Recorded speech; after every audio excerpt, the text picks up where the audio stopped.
Why is it that some things get insanely more expensive over time while other things stay the same or even get cheaper? This is something that holds true not only over short time horizons, but as we will see in the data we're about to look at, it is true across the last 2 decades as well. And as we get done looking at real price changes over a wide variety of items, you're going to start noticing a trend between the things that get way more expensive and the things that get cheaper. First up, we'll start off with a fun one. Let's take a look at the price of a Big Mac from McDonald's. 20 years ago, the average price of a Big Mac was $4.41. And now the national average price of a Big Mac is $5.58. While there have been some ups and downs, the average price increase over the last 20 years has been 1.33%. Now, it is worth noting that specifically with items like Big Macs, there has been shrinkflation. I'm sure everybody remembers how big a Big Mac used to be compared to how big a Big Mac is. So the true cost of the actual food that you're getting when you're buying a Big Mac has gone up a lot more than this. However, that is difficult, if not impossible, to quantify the exact amount that a Big Mac has shrunk by. And so what we are going to be able to do here is use this as a bookmark and know that the price increase has been at least 1.3% over the last 20 years. Next up on our list, we have the median price of a new home in the US. The reason why we are using median here instead of average is simply because median takes the middle one. So it removes the data being skewed to the upside by multi-million or 10, 20, 30, 40, $50 million mansions. We're just looking at the middle house. In the year 2004, the average annual price for the median house was $217,000. Fast forward to today, the median price is $425,000. That is a 95% total increase, coming in at an average of 4.76% per year. And again, this is the median number, so it's not being skewed to the upside by the most expensive houses being sold. And we'll see why later on towards the end, but this is reflective of a lack of affordable housing. Next up on our list, we have the average health insurance premium per year, both for single and for family. So 20 years ago, single coverage was about $3,700 a year. And for a family, it was about $9,900 per year. Fast forward to today, we're looking at $8,435 for single coverage and almost $24,000 for family coverage. Percentage-wise, that's a 128% increase for single coverage and a 140% increase for family coverage, coming out to 6.4% per year on average for single and 7% change per year for family coverage. Absolutely mind-boggling growth in the price of health insurance and medical coverage. But we're not done yet. Let's take a look at the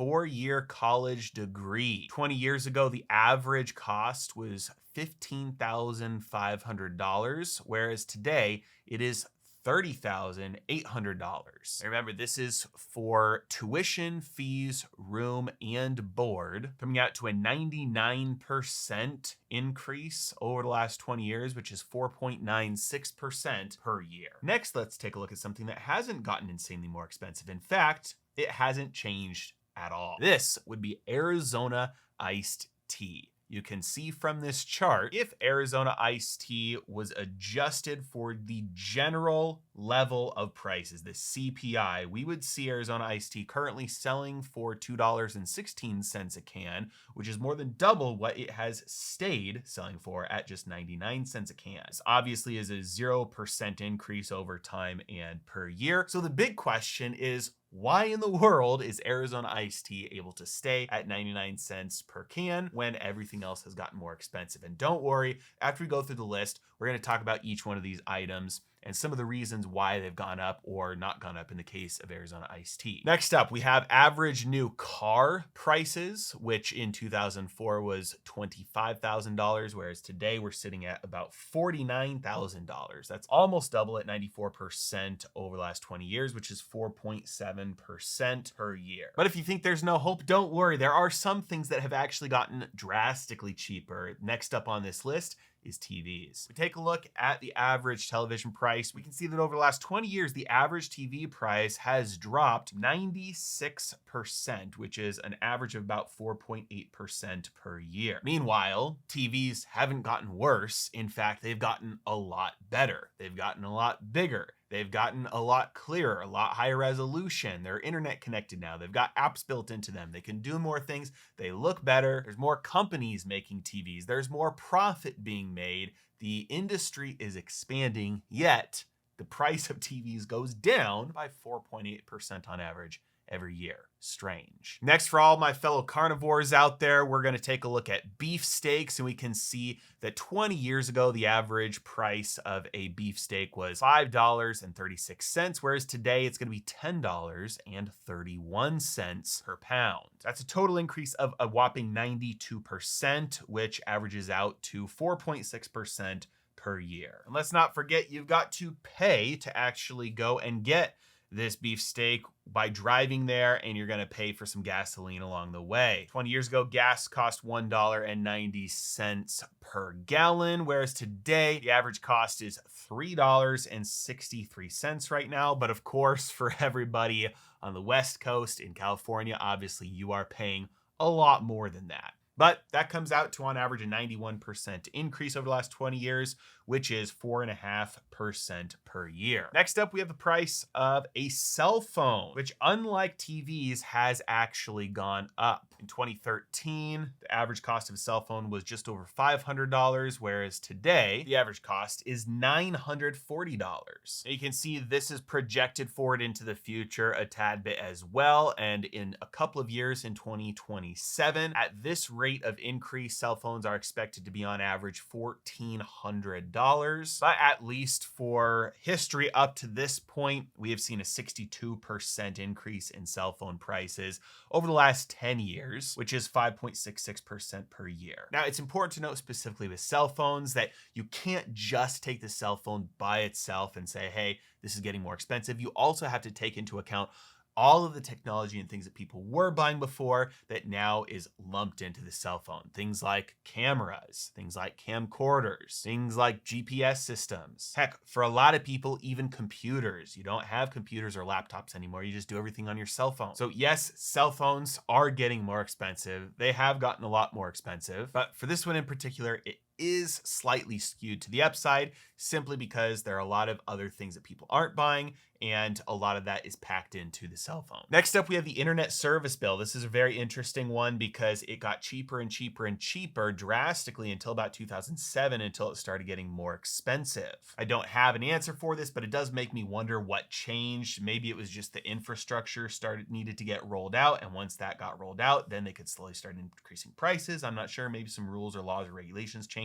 I'm not sure. But over the last 20 years altogether, we've seen the price drop a total of 14%, which is an average of 0.7% per year. Although obviously, if we only looked from 2007 until now, we'd see a slight increase instead of the average drop. Next up, new car tires. Over the last 20 years, we've seen new car tires get 50% more expensive on average, which is 2.5% per year. Food, according to the Bureau of Labor Statistics and the Consumer Price Index, we've seen food on average get 73% more expensive over the last 20 years, which is 3.67% per year. Restaurants have increased 49% since 2010, which is 3.8% per year. Car insurance 20 years ago had an average cost of $900 per year, but today that number is $1,592 per year. That's a 76% increase over the last 20 years, which is 3.8% per year. And I hope that you're starting to notice now that the things that people buy, when you're breaking apart all of these things into their individual categories over the last 20 years, pretty much nothing outside of TVs, internet, and Arizona iced tea up to this point has been under what the BLS has said the CPI has been this entire time. So how is it that the things that people usually buy, like food and rent and houses and gasoline, how is it that all of these things that people buy are way more a higher inflation rate than what the average inflation rate was apparently that entire time? Makes you think, makes you wonder. All right, back to the stats. Let's take a look at the average US rent. First, we're going to look at median here. So Back in the year 2000, the median monthly rent, so this is not buying, this is renting, this was $602 per month. And today it is $1,180 per month. That's a 96% increase at a whopping 6% per year. Now, this is very interesting because if we take a look at average, so we're not looking at median now, we're looking at the average, we're seeing that the average price for renting actually only went up 2.97%. So the inflation rate for the median rent is a lot higher over the last 20 years than the average rent.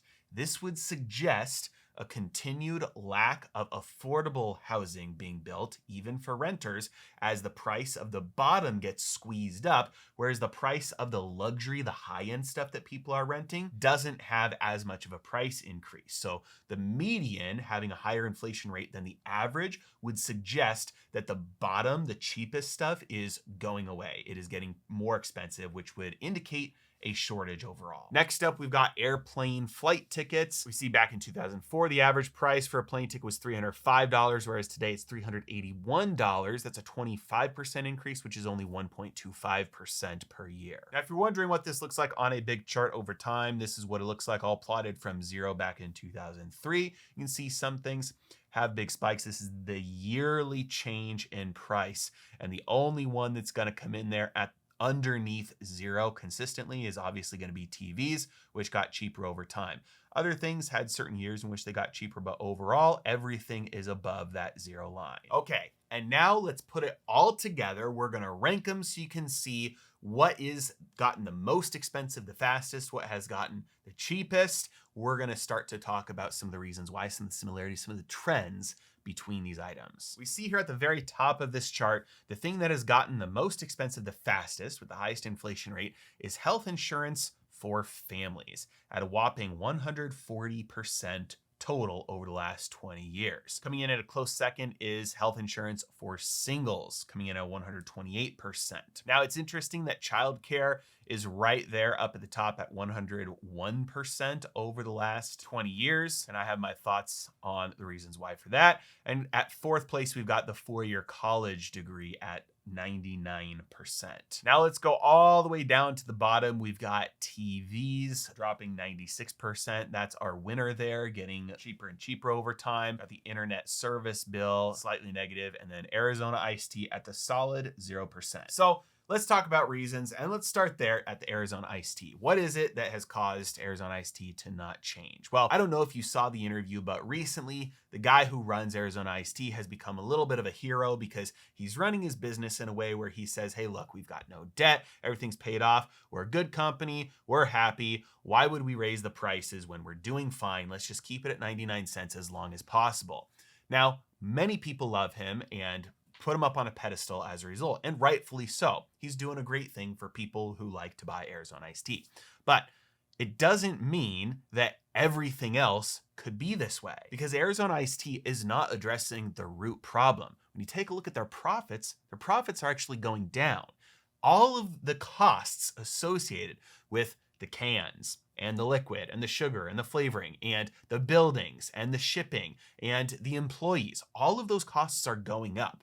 And so by keeping the product the same price, it's just eating into profit margins. So they have the right to do that, obviously. And it's great for consumers who get to buy a good beverage at the exact same price and not have to pay more and more like most other drinks. But at some point, something breaks. Either the company goes bankrupt because the cost of everything else exceeds the price at which they're selling the product and they start to have losses and they can no longer function and run as a business. They go out of business. Or they would have to raise their price. And so it's not the companies, there's something else going on pushing all the prices up. And if you've followed my channel for a long time, you know that the primary factor involved in this is money printing. It's the money supply. When you dilute the money supply, purchasing power decreases, and so it pushes the prices of everything up. But there's something else going on here as well, because it doesn't affect everything equally. As we can tell from this chart, things like health insurance, childcare, degrees, homes, all have a massive price increase over the last 20 years, whereas things like TVs don't. So obviously, the general level of the water rising is gonna lift all boats unless you push really hard to stay low. That's what Arizona iced tea has done, because They haven't found out any new technological ways to make the drinks for cheaper. The CEO was pretty straightforward with it. And he was just like, hey, we don't need bigger and bigger profits. I'm just basically taking a hit. So why is it that things like health insurance, childcare, and the college degree have gotten so wildly expensive compared to everything else? Well, if you haven't noticed already, the trend is that the higher amount of government intervention something has, the higher the inflation rate. And intervention can be through regulations, it can be through excess rules and laws, it can also be through subsidies or a combination of both. When we take a look at an industry like healthcare, health insurance, medical costs, that is literally the most heavily regulated industry there is. Number one, between Medicare, Medicaid, it is the highest line item on the government's budget. If we take a look at this breakdown of where the government spends its money, it looks like Social Security is the biggest, but health is 13 and Medicare is 13% as well, which together is 26%. Now, that's just the money that the government is pouring into the healthcare system. And as everything, supply and demand, when more money comes in, that's more demand, that's going to drive up prices, especially with the problems of no skin in the game and the bureaucracy and prices just being driven higher and higher with no real checks and balances. Add on to that the increased regulation from the Affordable Care Act to the changes that were made to the Affordable Care Act over the last 5 to 8 years. It is no wonder that this category, which has the highest amount of government intervention from both spending, subsidies, and regulations, is going to have the highest rate of inflation. Now, the fourth item on this list, the college expenses, also makes sense because quite simply, that has a lot of money poured into it as well. It's the only thing that you can buy with debt and get that debt with absolutely no qualifications. You've got college students who have no income, they have no history of producing income, they have no assets, and yet they can get debt that they can never get out of for their entire life. If you claim bankruptcy, doesn't matter, you still owe that debt. And it's guaranteed and backed up by the US government. So obviously, all that money flooding into universities, it's going to drive the price up. Now, what about childcare, the third one on this list? Because this one doesn't fit that narrative, at least on the surface. My thoughts are that this is a symptom of the way the system is. Because so many households today are dual income households and fewer can afford to be single income households where both parents have to go to work, it increases the demand for childcare. So this is a symptom kind of pointing back on the root issue that because of higher prices, everybody's having to go to work and nobody's staying home with the kids, which means they have to pay other people to do that. And then the last one from this list that I want to talk about is the median price of the US new homes. Now, part of this is from government intervention at the federal level. We've got federally backed loans, we've got programs, we've got subsidies. That increases demand and drives prices up. And it changes over time, but it's definitely been present a lot over the last 20 years. The other thing is local government intervention, though. Due to many zoning laws and building restrictions, it is just not possible to build affordable housing. All we have to do is focus on supply. Like you could build and build and build luxury houses that were big. And as long as you get enough supply, that fixes the pricing issue. It's not about building a specific type of home classified as affordable or small. It's just about the total supply. Problem is, it's very costly to build a lot of the things that are profitable that are also legal in almost every single city around the nation. And the reason why is because once you get on the other side of that fence and you own a home, for a lot of people, that's the majority of their wealth. And so they're never going to vote for somebody who says, hey, we're going to get rid of zoning laws and we're going to make it easier for people to build apartment buildings and people to build small homes, because then you're going to look at that and say, hey, well, that's going to negatively affect my net worth. Now, in reality, it would actually make everybody more wealthy. If I could snap my fingers and tomorrow there were double the homes in the United States compared to where they are now,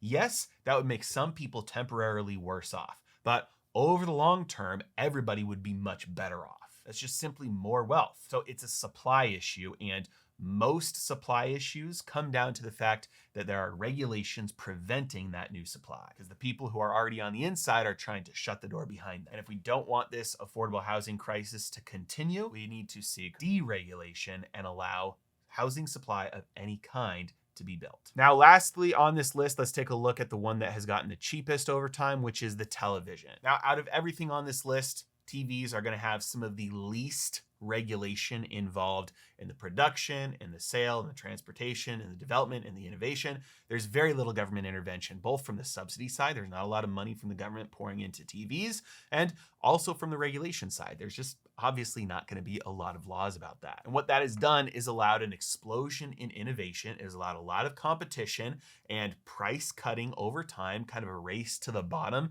for a lot of the companies that are making this. But overall, what that does is it allows more and more people access to this technology, to this advancement, because they can afford it now. And so even though the prices keep on getting smaller and smaller and the quality keeps on going up and up, the profits continue to rise as well, simply because it allows more people access. So the bottom line is a rising tide lifts all boats. When you have money printing and over government spending, it's going to generally push up on prices of everything, but not evenly. The things that are going to experience the most price increases are things that experience most of that government spending, like healthcare, and most of the government regulations. Over time, when things get cheaper, it is because they have been able to get cheaper despite the fact that there is government intervention and money printing and money spending everywhere, not because of it. It is specifically because of the freedom from the government, the lack of it, that TVs have been able to get less expensive over time. And so as an application, if we want things like health insurance or childcare or college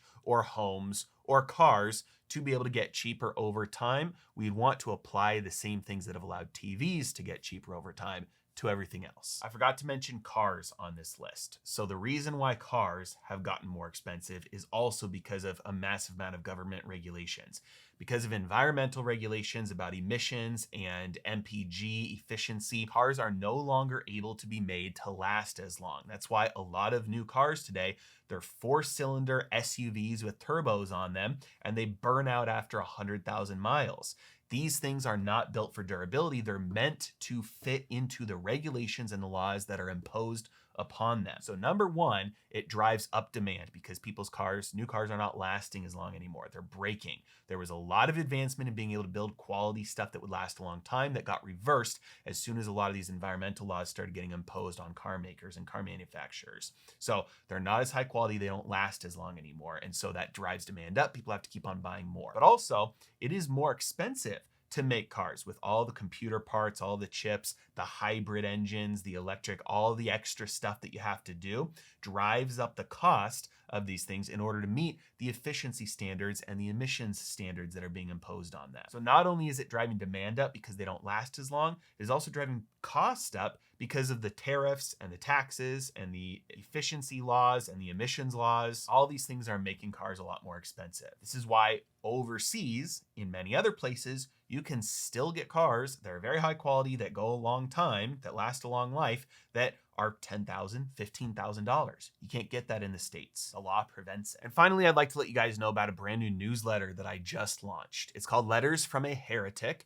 and I'm kicking it off with a 5-day series that I'm calling the 5 Most Dangerous Ideas in America. These are super in-depth dives on financial topics that you're not going to see anywhere else. We're talking about potential economic crises, things that can affect our everyday lives. We're going to walk through a ton of complex financial topics, breaking it down in the classic way that you know I do, all with the goal of helping you understand how you can apply it to your portfolio, to your investing, so you can grow your wealth and protect it during times of economic crisis, which we are facing pretty much all the time now. Again, it's completely free, and if you'd like to sign up, I'd love to see you there. Use the first link in the description below. As always, thanks so much for watching. Have a great day.